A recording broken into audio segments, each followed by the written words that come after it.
At Electrifying Australia, we don't install the cheapest brands on the market like Fox ESS, Neovolt, ESY Sunhome, and others because we aren't confident that those brands are going to be still in business in the next 10 years.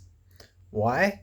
Because when a business is optimized on around offering the lowest cost on the market, then that not only involves making business decisions that like are optimized around cost cutting, which which can lead to lower reliability of the components, but it can also attract an installation, a whole ecosystem of companies that are installing the equipment that are also optimized around offering a lower cost in order to compete for business.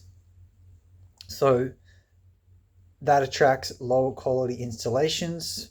It attracts companies that use subcontractors that rush the job to get it done, that don't take proper care to make sure the installations are compliant.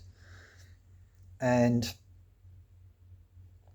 it can also cause a lower level of customer support that's available. So oftentimes what we see in the complaints of reviews that install cheap equipment is that they have an issue that occurs after the installation, and it might be a fault or underperformance. So they call up the company to get support, but what happens is that the company doesn't even answer the phone, or if they do, they don't fix it properly. And so that causes a lot of hassle and stress for customers. It causes it causes them to have invested a considerable sum of money into something that doesn't work properly. And so sometimes they have to get it replaced, especially if it eventually fails. And then, when to get a battery replaced with a better quality battery, it's not small talk. It's thousands of dollars, right? And so you can only claim the federal battery rebate once. And so if a system fails and you go to get it replaced, then you end up having to spend more because you don't get the rebate a second time.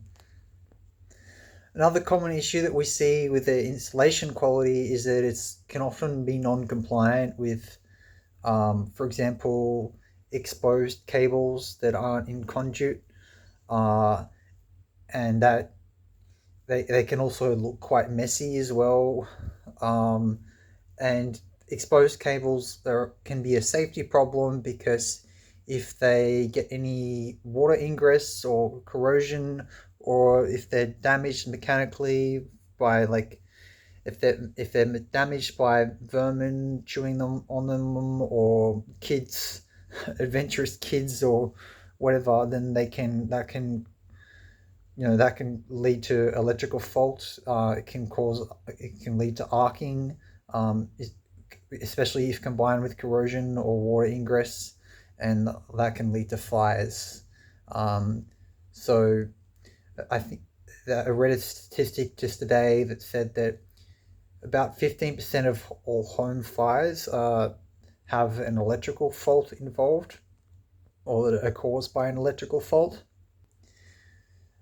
On the flip side, it's important to note that if an installation is compliant with Australian standards and it's installed to a good quality, then it will be safe for the long term. One thing to note is, like, someone might say, oh, well, as long as you get a good installer, then then even if it's a lower cost battery, then it still can be beneficial.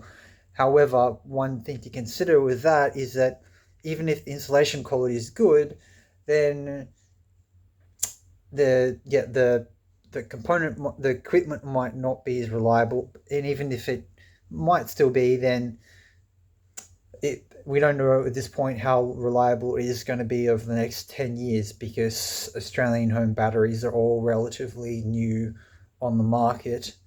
Um, so it's important to choose a company that's been more well established and that's been around for the longer term, that's has a better financial soundness, so that it's more likely to stay in business for the long term. It can help if it has multiple revenue streams, not just a single product. Um, so what can happen is even if some of the installations are good quality, if a company gets more complaints from lower quality installations or from companies, then that can cause those complaints can affect the reputation of the brand, which can affect it affect its ability to continue business, and so that can increase the risk of the business going out of business. And then once it goes out of business, there's the warranty is void. So the warranty is only as good as the manufacturer and the installation company still being in business. If both go out of business, there's no more warranty. If the manufacturer goes out of business, there's no that the installation company has to replace it at cost with a different brand. If the installer goes out of business but the company stays in business, then the manufacturer stays in business, then the manufacturer still has to pay someone else to replace the equipment. And because other electricians and installation companies don't want to take on liability for equipment that someone else has installed, they will replace the system at costs as well. So it ends up costing more, in other words, especially because you can't claim a rebate a second time. So I hope this helps to see a different perspective that you might not have considered before when it comes to considering potentially adding a home battery to your home. If you know anyone that's considering adding a home battery, then please share this with them. Okay, take care.